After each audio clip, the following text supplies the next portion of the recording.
Sweet. So, hey everyone, we got Suhail here. Excited to talk to you, my friend. You just closed a deal, a million, or just tell us in a second what it's about. But yeah, man, I'm excited. You just closed a deal. You want to give us kind of like a quick background on what the deal, what the business, kind of like top line numbers, and then let's dive into the process so everyone could learn about it. Top line numbers is about 750,000 top line. Bottom line number, you're looking at about 150. So that's cash, free cash that I can take out at any time, basically. As soon as the money comes in, that's straight out. So that's good. That's good. And yeah, I mean, this year we're looking probably at 780 already, just because things have been moving. We've got some staff members that have come back, which weren't there last year.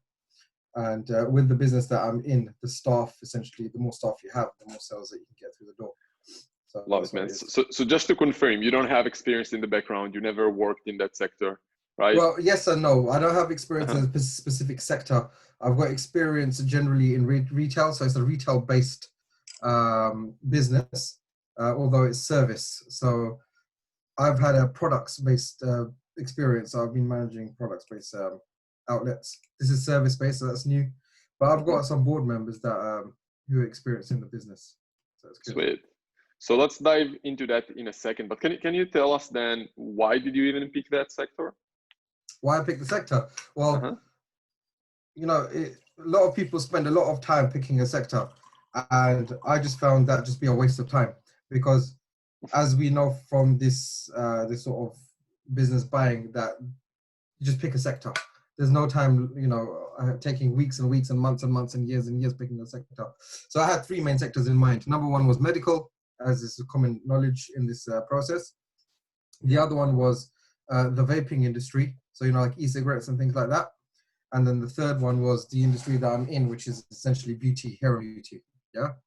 And I looked at medical and I just thought, because there's so many people doing it, and to be honest, it was a mistake. I'll tell you this now. It was a mistake not going into medical, because once I went to finances, I realized that you can get financing really easy when it comes down to medical. Everyone that I spoke to, I asked them the question that which sector gets the easiest financing, and they've all said medical. So that was a mistake. But anyway, so I decided not to go for medical. And then I looked at the vaping industry and I just found that it wasn't mature enough as an industry. So of course, when you're looking at motivated sellers are normally retirement age, or there's something wrong, you know, medical issue or something like that, or they want to move abroad or whatever it may be, then they get motivated. With the vaping industry, a lot of the guys are new in the business, so it's very difficult to find a motivated seller. So the third one was the beauty industry. And the other reason why I chose the beauty industry, because it's a mature industry, so it ticks the box that the vaping industry didn't. And number two, there's so many businesses around. And number three, the entry to that industry is quite low. And I'll explain that further as we go along in this interview. So why won't you tell us then, in my opinion, the way to get results in this or anything in life is about what are you doing on a daily basis, right? It's about consistency. So can you share anything that you did before you closed the deal on a daily basis to get this to work, you think? Well, let me just touch on that point, because like you say, and like everyone says, mindset is a lot of the, I think 90% of the process, right, is mindset. I first started looking into buying businesses because I was in sales for a very long time. And I was thinking that, you know, I wasn't going through a very good patch myself. So it was about 2 years I was on a down and all the rest of it. And I was like, you know what, this is not me. So I got to pick myself back up. So I started looking online for mindset videos. Because I was in sales, of course, found Grant Cardone firstly, and then I found a couple of other people as well. And then I found, you know, the business buying industry.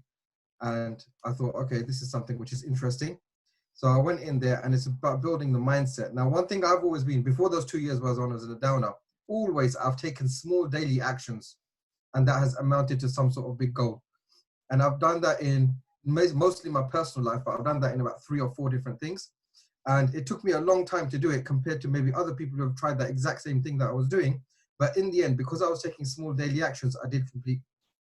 And even though it took me longer, I was like, you know what, this is the key. Small daily actions lead to big goals achieved. So I thought, okay, this is how we got to do this as well. So every single day, you have to do at least one big thing. Every single day, you've got to talk to it. And there's only 3 main things. I mean, you say it all the time as well. Talk to business owners, talk to financiers, send offers. That's all it is, right? And then after that, there's obviously daily actions that you've got to do as well. But every single day, so I started in March 2000. Well, I started building my mindset in September 2018. I was working on a slightly different project, so I had to complete that before I started on this. So officially taking the daily actions, I started in May 2019. So in May 2019, I started building my board, daily actions, just went onto LinkedIn, got the free 1 month trial, sent out all of the emails and messages that I could, built my board within like 3 weeks or something. And then I chose my industry. Yeah, obviously I had to choose my industry first, then I built my board because I got to build the board according to. So let's expand on that, because people, yeah. I know people love to ask about that, right? Like what it looked like for you to pick a board, and what kind of work did they do on a daily basis? I'm curious. Okay, the board didn't do any work on a daily basis, but they did work for me once I had made an offer. So initially what happened is that, so I've got the traditional board, which is told to normally get. I got chairman, I got CFO, I got CLO, which is chief legal officer, so in-house lawyer. I've got 2 industry experts. So really and truly, so I started with CFO because I was trying to go for the chairman and it was difficult to get it. So I got CFO first, then I got my chairman, then I got my CLO and my 2 industry experts, right? And until I closed my deal, they didn't do nothing, right? They didn't do absolutely anything, right? And one of the reasons why I came onto your course as well is because I didn't know how to look at businesses and analyze the financials.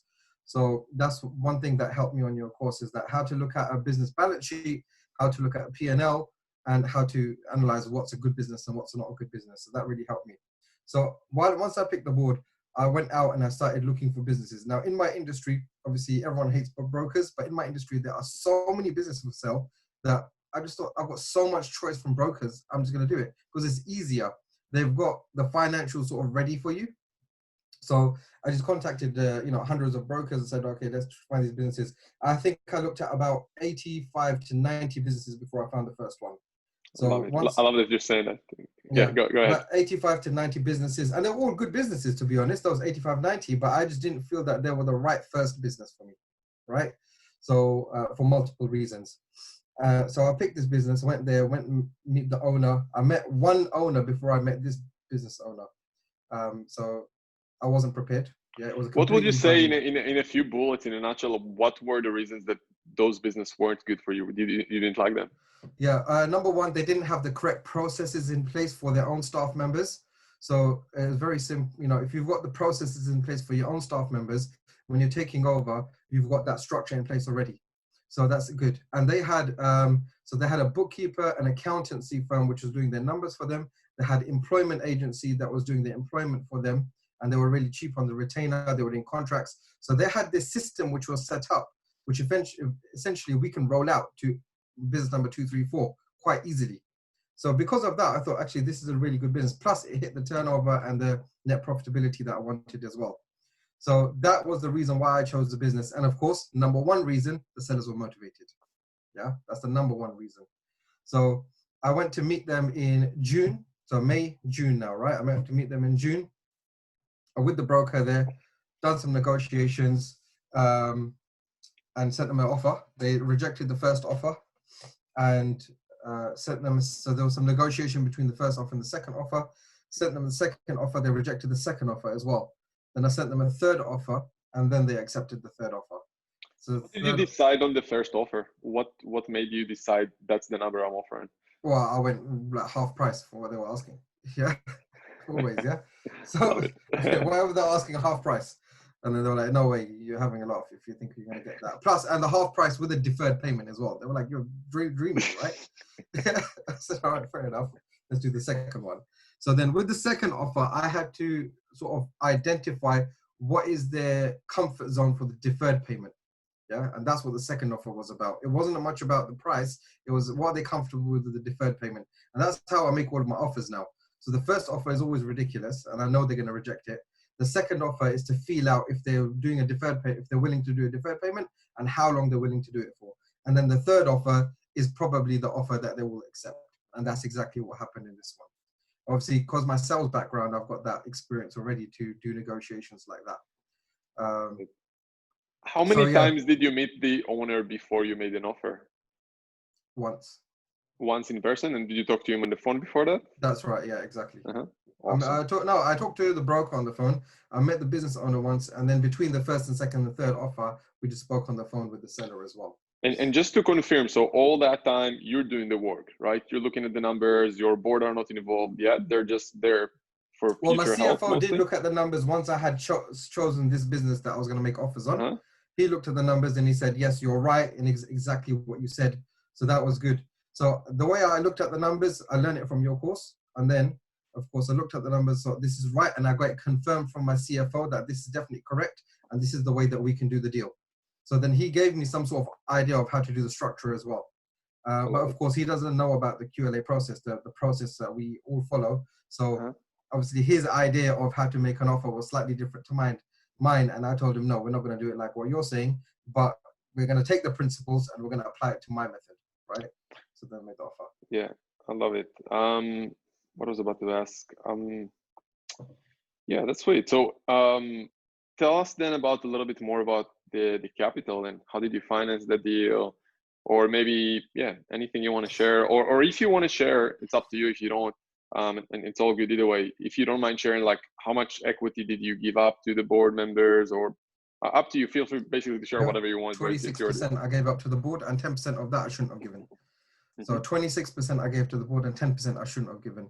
So in actual fact, if I look at my board members who I've got 5 board members other than myself, and I probably only needed 4 of them. Yeah. So not 5 of that. I probably only needed 4 of them. Now, sorry. Now, on that, I would say that maybe this other board member who I probably didn't need right now, they're a really big shot. They're a big hitter in the UK. So, you know, they actually helped me bring the other board members as well, the ones that I did need.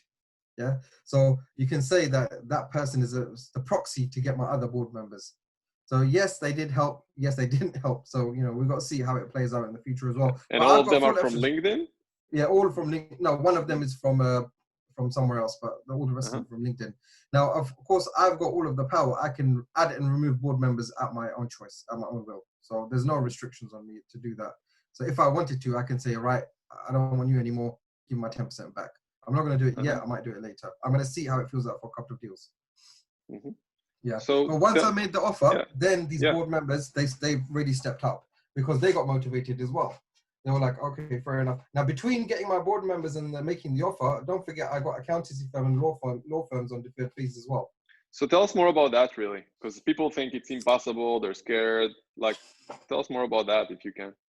I just went out. It's all a numbers game, isn't it? Yeah. Yeah. I just contacted, I Googled in UK top 100 accountancy firms, UK 100 top law firms, and it comes up with a link and a list, sorry. And then I just disregarded the top 5 because I know their fees are going to be too high, right? I know there's other people that say you should always go for the top people. If you're going for multi-million-pound businesses, then maybe yes. When I say multi-million, I'm talking about like 50 million and above. Then probably you need them. But otherwise, you can go for anyone who's sort of mid-tier. So I was hitting the mid-tier people. I didn't want to go for the lower tier purely because I felt when I did contact a few, but they didn't have the experience which is needed to do the buy and build strategy. That's what it's called also in the UK. So I found 3-4 accountancy firms. I went to meet them in person, and one of them I really liked. And these 3-4 accountancy firms all agreed on deferred fees. So I told them on the phone immediately. I'm just picking up the phone. I'm like, right. How did this other person get on? Right. So this, I just picked up the phone to the accountancy firm. I'm like, right, I want to do these deals. Are you going to do it on deferred fees? If they say yes or no. If they say no, right, on to the next one. So a lot of people spend a lot of time wasting time on doing meetings without getting to the point of it. But you really got to get in straight away. So I found them and had the meeting with the accountancy firm, got deferred fees. A law firm got deferred fees, and it's all good. And to be honest, I still haven't even paid them yet. The deal's done. So now I think I do need to pay them purely because there's a tax that I need to pay to the HMRC, UK HMRC, and that's due this week. So that needs to be paid through the lawyers. So that definitely needs to be paid, yeah. Good stuff. So tell us then a little bit about the structure of the deal and the financing. How did you actually pay for that business? Yeah, so it was 100% debt, 30, in fact, it got to about, I think, 40% deferred. So when we started, it was 30% deferred because through due diligence, we identified that they had a tax and a VAT bill that they hadn't paid. So due to that, what we said is that we're going to take on the tax bill and the VAT bill, but we're going to take off the purchase price because we know that from the cash flow of the business, we can pay for that. Yeah. So instead of paying them a larger sum up front, I said, okay, we'll pay you a lower sum up front and we'll take the the VAT bill and the tax bill, but then we've got cash flow to deal with that. So it's all good. So yeah, it was about 40% deferred and the rest was 100% debt. What it looked like working with banks? Did you have challenges there, So or how did you I overcome couldn't things get there? financing directly from the big UK banks.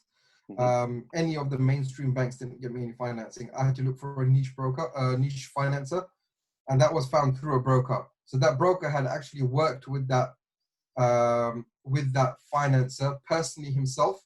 So he knew that this was the right deal for that particular lender, and he just gave it directly to them, and they said yes. Very very quickly they said yes. I think it took about 3 days.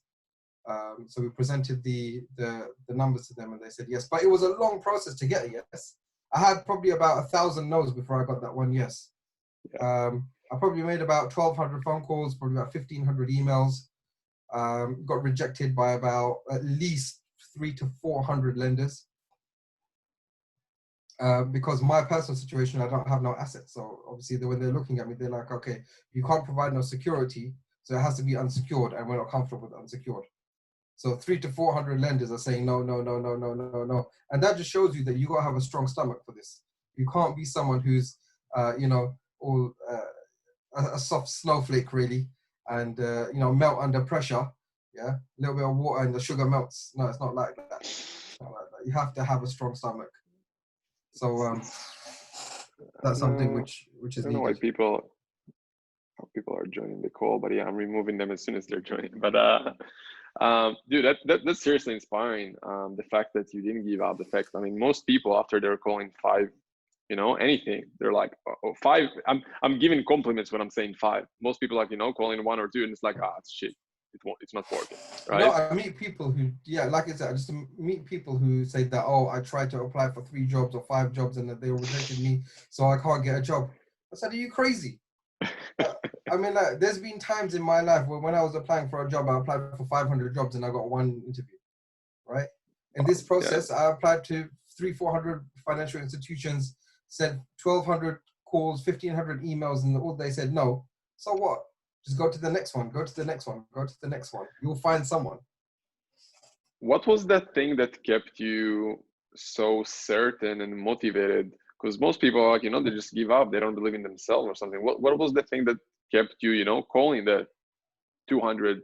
It's mindset, right? It's mindset. Like I said, I spent 5 months on mindset. So it's all about, right, what am I worth? Okay, what have I done previously? What can I do? What am I worth? And how much effort am I going to put into this? Yeah. And we know from the influencers that you got to just be almost, so there's a really good thing in sales. So look for 97 no's or 99 no's before you got your 1 yes. Yeah. Right. That's a standard sales thing, because I suppose my sales background has helped me a lot. And they said, yeah, so you got to get the no's, get the no's, get the no's, get the no's, and eventually someone's going to say yes. That's seriously inspiring, man. Like, thank you for sharing that. I know it will help a lot of people. Want to tell us a little bit more about the due diligence? So after you signed the LOI, you got the offer accepted, like you said, what the process looked like after that? Due diligence on this particular deal was tough because they had a really complex legal structure. They had the trading business, which was run by 3 legal entities, 3 limited companies. They had a partnership which they held the property in. They had another holdings company. They had, actually, we even didn't realize until after we'd done some further due diligence that holding company had a second subsidiary that no one knew about apart from. So the sellers actually thought that subsidiary had been completely closed down, but it wasn't completely closed down. It wasn't dissolved, but it was dormant. So of course, there are 2 different types of actions which are taken with the limited company. So because it was dormant, it was still actually something which is part of the business. So we found that, and then we had the trading business. So the due diligence took much longer than what we thought it would take. which helped because obviously we had so many financial institutions saying no, of course. So it strung out the process. And there was just daily actions. I mean, on the call to the accountants all the time, my CFO and my lawyer, CLO, really stepped up in that process.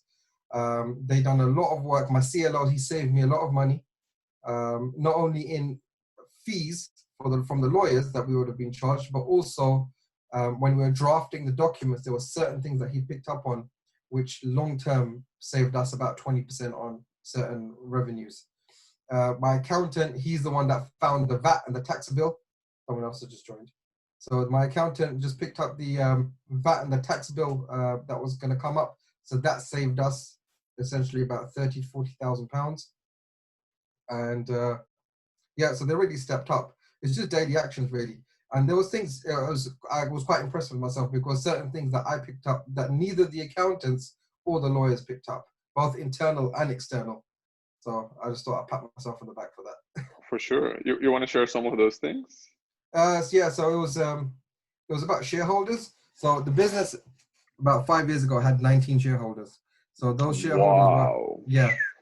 So those shareholders were just staff really. So the staff in the UK, there used to be no taxes on dividends. So they used to pay the 17 members of, or 16 members of staff through dividends, and the rest were PAYE. PAYE means employed.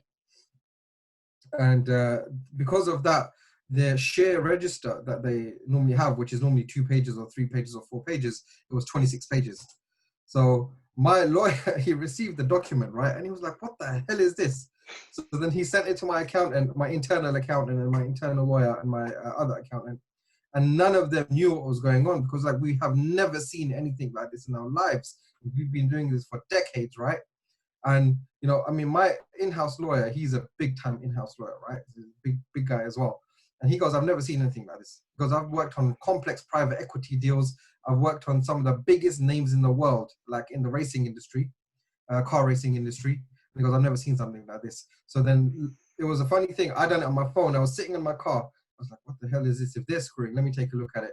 So I took a look at it and I just followed the document line by line. And then I was like, I emailed everyone. I was like, no, it's not that. What you're saying is this.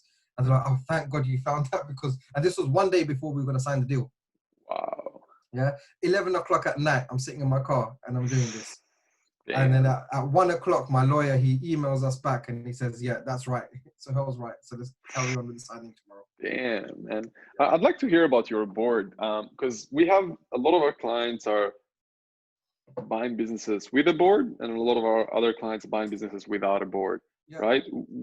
So I know you said, so what I'm trying to ask, so obviously they added value to you, right? Which is amazing. What would you say got them excited to even work with you in the first place?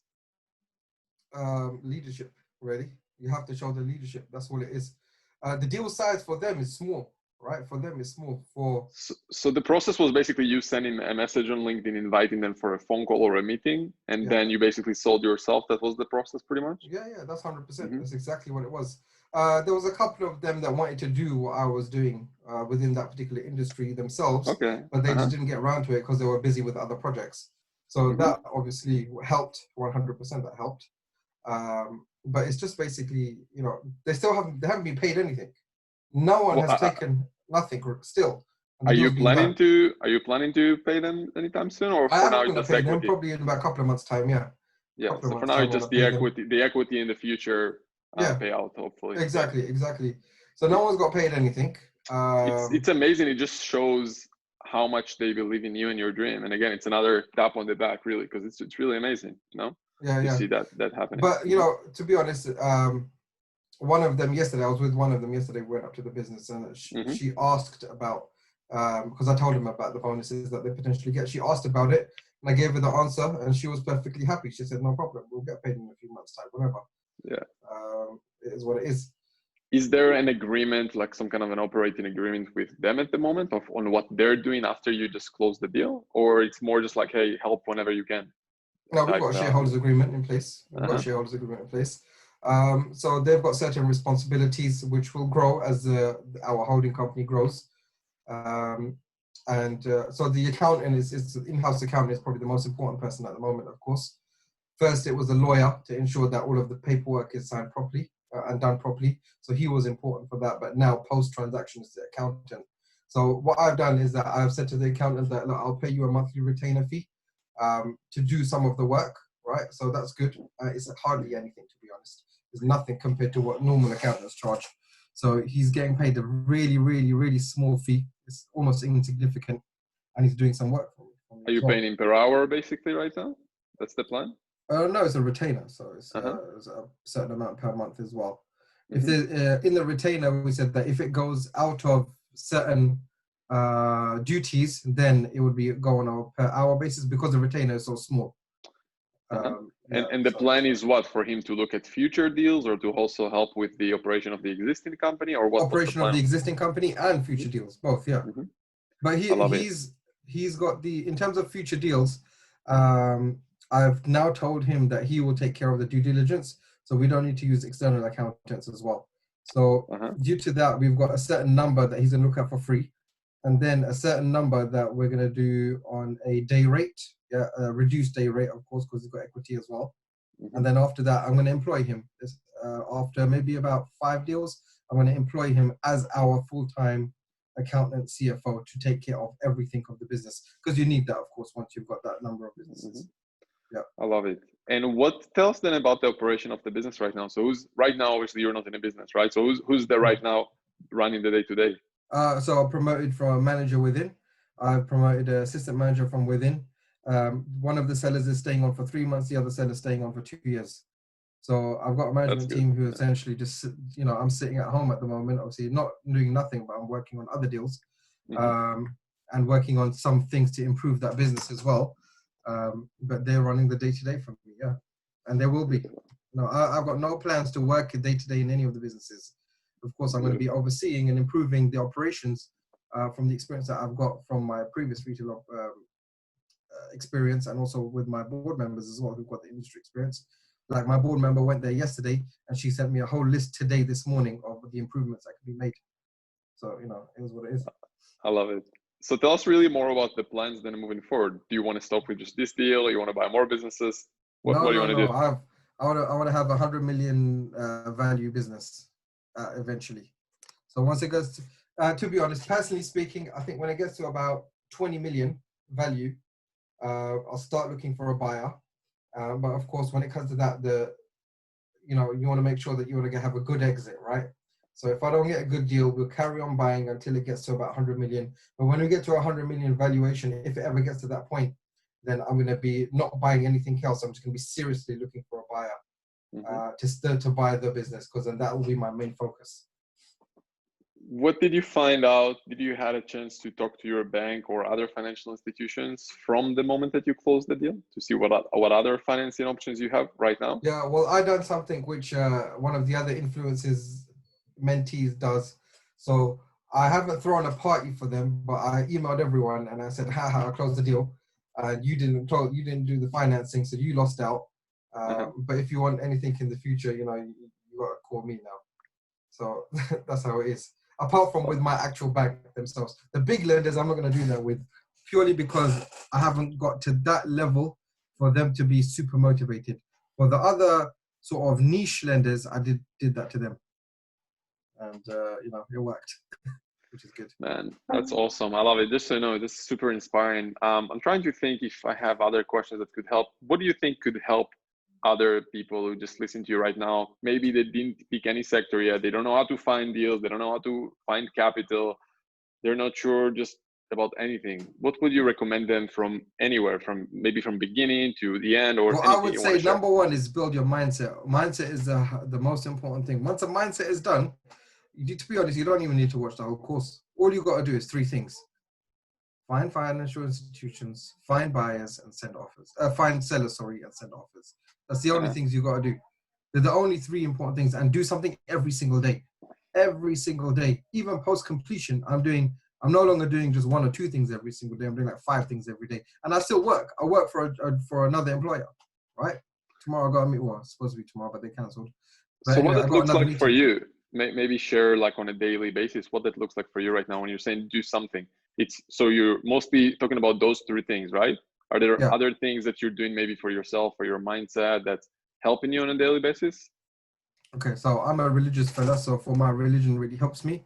Yeah, We have like 5 daily prayers, so that 5 daily prayers is like meditation for me. I love it. Yeah, So that's something. In fact, one of the sellers is going through a bit of a turmoil at the moment personally because he sold the business after 30 years. I told him to meditate as well, and that helped him. Last I week I love told him it. to meditate. I met him yesterday, and he said, "You know what? That really helped." So some sort of time out meditation, whatever you want to do, that will really help. If to calm your mind, I wouldn't make meditation a focus, right? I wouldn't make that a focus. I know there's even yourself, for example, you have a huge emphasis on it. I don't have that emphasis. I think purely because it's my prayers, then I count that as the same thing, right? Yeah, But it the is. main It's even thing it's personally, even better. The fact that you're taking 5 times in the day a break. yeah, five, five, It's five, 10 so minutes, good. 5 times a day, yeah, So exactly. good. Yeah. But in any case, the main thing is that I wake up in the morning, I get my morning prayer done, and then once that is done, then I look at my emails, I see what has to be done for the business that I've currently purchased, right? So I work through that, and as soon as I work through that, I'm just looking at more and more deals. And once I'm looking at more and more deals, so for example, I've got financials of 2 deals which I'm interested in at the moment. I just received them today, so I'm going to shoot them straight off to financial institutions, and I'm going to say, how much can you give me on this one? And then based on that, so I'm going to do it differently now. First, because when you close the deal, you get experience, right? So first, what I was doing is that I was getting the deal, making an offer, and then trying to raise finance. But that's the wrong Yeah. way to do it. So now what I'm doing is I'm getting the details of the business, the financials, sending them out to lenders, see how much they can give me, and then I'm going to base an offer based on that. Mm-hmm. Yeah. Yeah. So that's the easier way to do it, because now you can structure. Okay, I know I can get, for example, 200,000, 300,000 from the lender, and then the asking price is 400,000. So I need to ask for 100,000 seller finance or 150,000 seller finance. So I love now it. you work it differently, and it's a bit more structured. I love it. Are you, by Yeah. the way, So using the same bank account of the business, or you guys registered a new one? I got 2. So I got one for the holding company, and we're using the same bank account of the business as well. So So the you just trading, own your name right now, basically, on your company's name, what's that? the Yeah, bank yeah. account. So we've got one on our holding company's name, one on the Mm-hmm. holding company's name, and one on the name of the business that we bought, because we bought shares of the business, not assets. Mm-hmm. And then once we've done that, once we've sort of the trading, the day-to-day money goes in there. So we get cash every day. So the day-to-day money goes into the bank account of the business. And then once we've paid wages, once we've paid suppliers, once we've paid all of the people that we need to pay, and whatever the money is left over, we hive it up into the holding company account. I love it. Man, Yeah. that's been amazing. Any other last thoughts you want to share, or anything that you think could help to others? No, daily action, daily action. Yeah. That's all it is. And strong stomach. When you hear no, because you're definitely going to hear no, you just got to carry on to the next one. And always think, for example, between the time that I was closing the deal and the deal got closed, there was 5 things that would pop up that I would have to overcome. So you just Yeah. make a list of them and you work through them. That's all it is. A lot of people, they get stressed. Oh, 5 barriers that I can't close the deal. No, make a list, work through it, work the problem. The more problems you have, the more progress you're going to make. That's what it is. I love it. The more problems, the more progress, dude. That's Yeah, good. I love it. Man, yeah, you're really inspiring. I'm exactly. really proud of you, dude. It's really amazing to see you from the side. You just freaking on it, and you're not giving up, and it's really, really amazing to see it, man. So really, congratulations. I've got no doubt it's a matter of time before you do a second one, and I'm crossing fingers, man. Well, And really I'm well done. quite close. Uh-huh. Thanks a lot. I'm quite close to my second deal. Um, I've just I already negotiated the price, which is looking. And to be honest, I got the finance for that second deal as well. I'm just trying to knock down the price a little bit more. That's what I'm I trying love to it. do. But really And and what's truly, the I can plan? actually buy that business this week if I want to. What's the plan for management there? Who's going to run that business? Again, it's going to be the person who's selling for a first year. And then after that, we'll, for that one, I don't know whether we can get someone from within because of the state of the staff. But in any case, we can hire someone. It's not a problem. I love it, man. Thank you so much.